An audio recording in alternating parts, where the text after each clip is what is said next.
Hey guys, Dr. Lee here at Head, Toe, Spine, and Sports. Just want to go over a nice quick technique with you to address your plantar fasciitis pain. So what we need here to start is a nice little lacrosse ball. The lacrosse ball we're going to use to just break up any dense tissue, anything super tight, something that's going to be restricting our motion, causing things to overwork, and potentially inflame tendons, tissue, fascia, etc., which is plantar fasciitis, inflamed fascia. So what I'm going to do is I'm going to apply this ball to the bottom of my foot first, and I want to roll out here. I'm in a seated position right now, but if you're not feeling like you're getting a good massage feel out of this, like you're actually breaking up tissue or doing damage, you might need to add a little more weight by standing up. And when I stand up here, I get a lot more tension in there. It feels like there's actually some trigger points in the outside of my foot. So once I find one here, I'm just going to stay there for about 1 to 2 minutes.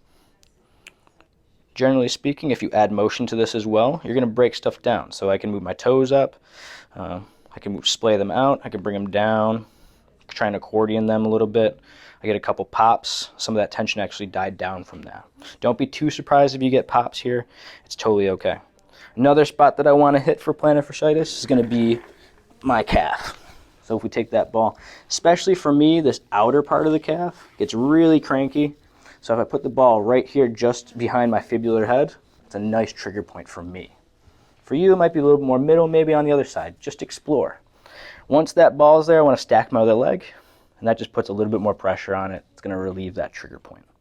So we've loosened some stuff up now. Now we want to activate the right muscles. So if I'm loosening up the things restricting my motion, I want to put motion back into the complex. So take that ball and we perform midfoot mobility. If you've been in my office for plantar fasciitis, guaranteed you've done this exercise.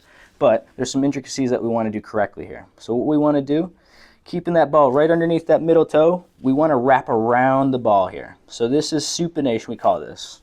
Supination, so opening this arch towards the ceiling. If we go down into pronation, that's bringing the arch down towards the floor. What I want to do here is I want to make sure I'm not compensating with my knee motion. If it takes me to cave my knee in like this to get my toe to the ground, that's a compensation movement. I'm not actually moving my ankle. So what I want to do here is keep my knee nice and straight, put my hands on my knee, wrap around to one side, feel a little bit of tension on the inner arch, and then wrap around to the other. And while I do this, I keep the knee straight. Again, you might notice clicks, pops, releases when you're in this position. Don't be too concerned, especially if they're not painful. Last exercise I want to do out of that complex is going to be toe yoga. So toe yoga guaranteed, if you've been in here for plantar fasciitis, again, you've done this. So that's just full range of motion for the toes and moving them individually.